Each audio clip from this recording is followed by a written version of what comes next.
Informasi pertama di Kompas Siang, Saudara, pasca aksi tolak revisi Undang-Undang Pilkada di DPR, situasi kembali normal pagi ini. Pekerja dikerahkan untuk membereskan sejumlah fasilitas yang rusak di depan gedung DPR. Tampak sejumlah bagian bangunan pagar di depan gedung DPR rusak pasca aksi kemarin. Meski sudah sepi, polisi masih berjaga di lokasi. Kemarin, mahasiswa dan sejumlah elemen masyarakat melakukan demonstrasi menolak revisi Undang-Undang Pilkada. Dan hari ini rencananya akan digelar aksi serupa. Sementara di gedung KPU Jakarta Pusat, hari ini rencananya juga akan digelar aksi demonstrasi mengawal putusan Mahkamah Konstitusi soal Pilkada. Namun hingga kini belum terlihat ada pergerakan massa di sekitar gedung KPU di Jalan Imam Bonjol, Jakarta Pusat. Kita akan pantau langsung kondisi terkini di depan gedung DPR Senayan, Jakarta dan gedung KPU di kawasan Imam Bonjol, Jakarta Pusat. Sudah ada jurnalis Kompas TV, Tifal Solesa dan juga Triksi Valencia. Kita terlebih dahulu menuju ke gedung DPR Jakarta. Tifal, selamat siang. Bagaimana kondisi terkini di sana? Apakah akan ada aksi lagi hari ini, Tifal?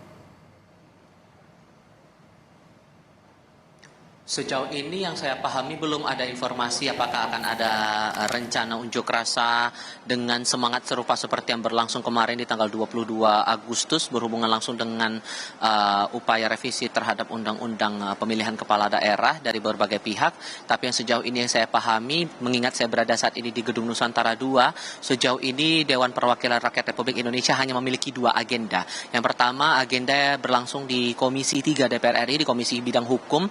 Ini dilangsungkan rapat kerja dengan Menteri Hukum dan HAM Supratman Andi Aktas di ruang rapat Komisi 3 DPR RI. Ini sudah berlangsung sejak pukul 9.30 waktu Indonesia bagian Barat. Dan agenda kedua adalah agenda dari Panitia Khusus atau Pansus Penyelenggaraan Ibadah Haji yang digelar seharusnya pada pukul 9.30 waktu Indonesia bagian Barat di ruang Badan Anggaran DPR RI. Namun dari konfirmasi terakhir oleh salah satu anggota Pansus DPR RI yang juga anggota Komisi 8 DPR RI fraksi Partai Kebangkitan Bangsa Marwanda Sopang, agenda Pansus untuk memeriksa sejumlah pihak dari Kementerian Agama Republik Indonesia pada hari ini dibatalkan dengan alasan dari Kementerian Agama memiliki agenda kegiatan lain atau agenda kerja lainnya. Ini menjadi agenda pertama atau kali pertama Menak tidak hadir atau absen dalam rapat yang digelar oleh Pansus Haji. Seharusnya Pansus Haji melakukan kegiatan serupa, mendengarkan keterangan dari pihak Kementerian Agama kemarin, namun tidak bisa dilangsungkan mengingat kemarin sedang berlangsung rapat paripurna yang ujung-ujungnya ditunda oleh Dewan Perwakilan Rakyat Republik Indonesia. Menyusul dari banyaknya suara-suara publik yang disampaikan dari berbagai lapisan masyarakat, mulai dari mahasiswa, kemudian kalangan figur publik, bahkan dari beberapa kalangan lainnya, bahkan akademisi ikut serta dalam demonstrasi yang berlangsung spesifiknya di Kompleks Parlemen Senayan Jakarta ini. Kemarin Sufmi Dasko Ahmad selaku Wakil Ketua DPR RI fraksi Partai Gerindra yang juga menjadi pemimpin dalam rapat paripurna kemarin ini menyatakan bahwa DPR RI memutuskan untuk membatalkan pengesahan atau pengambilan keputusan tingkat kedua untuk revisi Undang-Undang Pilkada atau revisi Undang-Undang Pemilihan Kepala Daerah seiring dengan banyaknya suara-suara atau dorongan dari publik untuk menunda atau membatalkan revisi Undang-Undang tersebut. Terlebih lagi kemarin kalau kita ingat yang terjadi di arena rapat paripurna di ruang rapat paripurna Gedung Nusantara II ini, jumlah anggota parlemen yang datang dalam rapat ini tidak sampai quorum setengah dari total 575 anggota DPR yang seharusnya ikut serta dalam rapat tersebut. Hanya 89 anggota DPR yang hadir sehingga ini tidak mencapai quorum standar untuk bisa mencapai pengambilan keputusan secara sah, sehingga kemudian ditunda pada awalnya lalu kemudian diputuskan dengan dinamika yang muncul di masyarakat di beberapa daerah. DPR akhirnya memutuskan untuk tidak melanjutkan pengesahan terhadap RUU Pilkada ini ke tingkat kedua atau tingkat rapat paripurna. Dan pada ujungnya Dasko juga sudah menegaskan kembali kemarin dalam keterangan persnya kepada wartawan pada Kamis malam bahwa aturan yang berlaku untuk pendaftaran calon kepala daerah dari partai politik dan gabungan partai politik ini menyesuaikan dengan putusan yang dikeluarkan oleh Mahkamah Konstitusi Republik Indonesia untuk dua hal. Pertama, berkaitan dengan syarat parpol dan gabungan partai politik yang bisa mengusung kandidat, dan yang kedua adalah syarat usia atau syarat minimal usia bagi calon kepala daerah untuk ikut serta dalam pemilihan kepala daerah, baik itu di level pemilihan gubernur, pemilihan wali kota maupun juga pemilihan bupati. Untuk dinamika yang berlangsung sejauh ini di DPR yang saya lihat masih terbilang cukup sepi kegiatannya, hanya ada dua itu, mengingat dia biasanya untuk kegiatan DPR di setiap hari Jumat adalah agenda-agenda fraksi, sehingga tidak banyak agenda rapat yang berlangsung hingga saat ini, dan ini masih akan saya cermati di Kompleks Parlemen Senayan Jakarta. Merci. Dari gedung DPR kita menuju ke gedung KPU Jakarta Pusat. Sudah ada Triksi Valencia di sana. Triksi, setelah DPR membatalkan revisi Undang-Undang Pilkada dan KPU pastikan mengikuti putusan MK, bagaimana nantinya PKPU untuk Pilkada 2024, Triksi?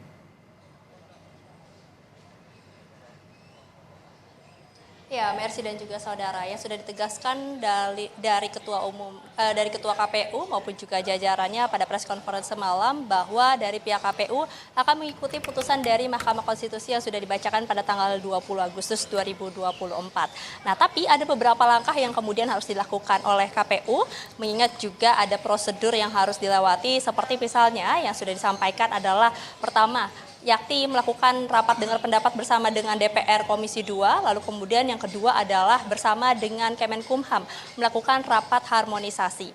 Terkait dengan RDP bersama dengan DPR Komisi 2, dikatakan oleh KPU bahwa pada tanggal 21, satu hari setelah pembacaan putusan di Mahkamah Konstitusi, pihak KPU sudah mengirimkan surat kepada DPR untuk melakukan rapat dengar pendapat, atau dalam hal ini ada konsultasi terkait dengan penindaklanjutan putusan dari Mahkamah Konstitusi.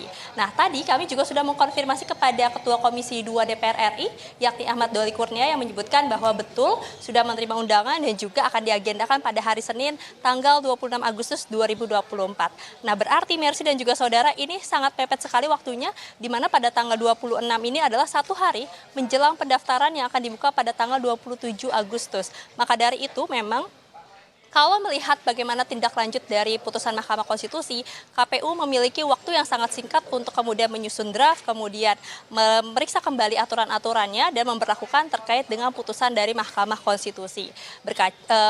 Merujuk pada putusan Mahkamah Konstitusi ada dua setidaknya yang hal penting yang akan disoroti, yakni yang pertama adalah terkait dengan ambang batas pencalonan kepala daerah, di mana dari Mahkamah Konstitusi ini menghapuskan 25% dari DPRD, lalu kemudian juga 20% dari suara sah pemilihan anggota legislatif di daerah umum setempat. Maka dari itu ada kesempatan baru bagi partai yang tidak lolos di ambang batas dan juga untuk partai non-parlemen untuk bisa mengajukan calon perseorangannya. Nah, ini yang kita akan nantikan. Apakah memang ada calon-calon baru yang kemudian diajukan seperti misalnya di DKI Jakarta maupun juga di daerah-daerah lainnya yang ada indikasi melawan kota kosong ketika belum adanya perubahan dari aturan yang baru ini di aturan nomor 60 dan juga nomor 70.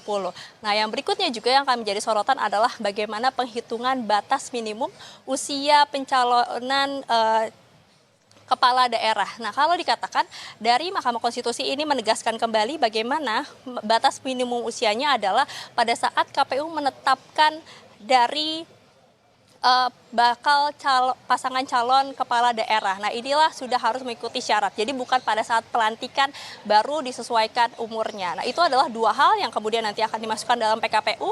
Tapi tentu kita akan melihat bagaimana RDP pada hari Senin dan juga rapat harmonisasi dengan Kemenkumham untuk membuat PKPU yang akan diterapkan pada tanggal 27 Agustus mendatang.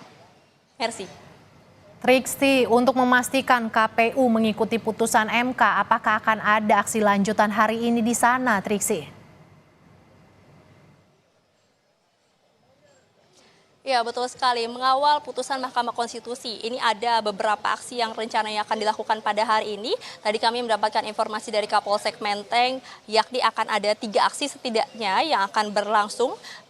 Kalau dari informasi sebenarnya dari pukul 10 pagi, tapi kalau kami melihat belum ada masa yang hadir di tempat ini, dan berikutnya adalah di waktu ataupun juga selesai sholat Jumat. Nah, kita akan melihat apakah memang ada peserta ataupun juga aksi unjuk rasa yang kemudian datang untuk melakukan pengawalan ataupun juga menyuarakan pendapatnya terkait dengan pengawalan putusan Mahkamah Konstitusi. Untuk lebih lengkapnya terkait dengan pengamanan dan juga rekayasa lalu lintas, kita dengarkan berikut kutipan wawancara dengan Kapolsek Menteng, yakni Kompol Bayu Marviando berikut ini. Baik, dari pemberitahuan yang kami terima bahwa hari ini di KPU akan ada 3 kegiatan masa aksi. Yang pertama itu dari aliansi buruh, yang kedua dari mahasiswa, dan satu lagi dari kelompok buruh juga. Infonya mereka akan bermain di jam 10, namun sampai dengan saat ini mereka belum hadir. Kita di KPU sudah menyiagakan 1.500 personil, gabungan dari TNI, Polri, baik itu dari Mabes Polri, Polda, dan Polres Jakarta Pusat. Untuk rekayasa lalu lintas mungkin? Untuk rekayasa lalu lintas, kita menutup jalan di sepanjang Jalan Imam Bonjol depan KPU. Jadi mulai dari Bandung 51 itu sudah kita tutup, kita alihkan, termasuk juga di Cepu 1 juga kita alihkan. Jadi kita himbau kepada masyarakat yang akan mengarah ke wilayah Menteng untuk menghindari jalur tersebut, cari jalur alternatif lainnya. Ya, Mercy, tadi kami sempat mengkonfirmasi kepada Ketua Partai Buruh ataupun juga Presiden KSPI terkait dengan aksi unjuk rasa yang akan digelar di gedung KPU. Dikatakan bahwa memang pada hari ini akan dialihkan ataupun juga ditunda terkait dengan unjuk rasa yang akan dilakukan oleh masanya. Mengingat juga sudah ada pembatalan yang disampaikan oleh pihak DPR untuk merevisi Undang-Undang Pilkada, lalu kemudian juga ada komitmen dari pihak KPU untuk menindaklanjuti putusan Mahkamah Konstitusi. Maka dari itu dari pihak buruh ini akan menunda, akan tetapi yang digarisbawahi dan juga yang ditekankan adalah pihaknya dan juga masyarakat akan terus mengawal bagaimana putusan Mahkamah Konstitusi ini akan benar-benar diterapkan, terutama mengingat pada tanggal 27 Agustus ini adalah pembukaan pendaftaran untuk calon kepala daerah. Mercy. Gerakan mengawal putusan Mahkamah Konstitusi terkait pilkada masih berlangsung. Terima kasih jurnalis Kompas TV, Triksi Valencia di gedung KPU, dan juga sebelumnya ada Tifal Solesa yang berada di gedung DPR. Terima kasih kawan-kawan.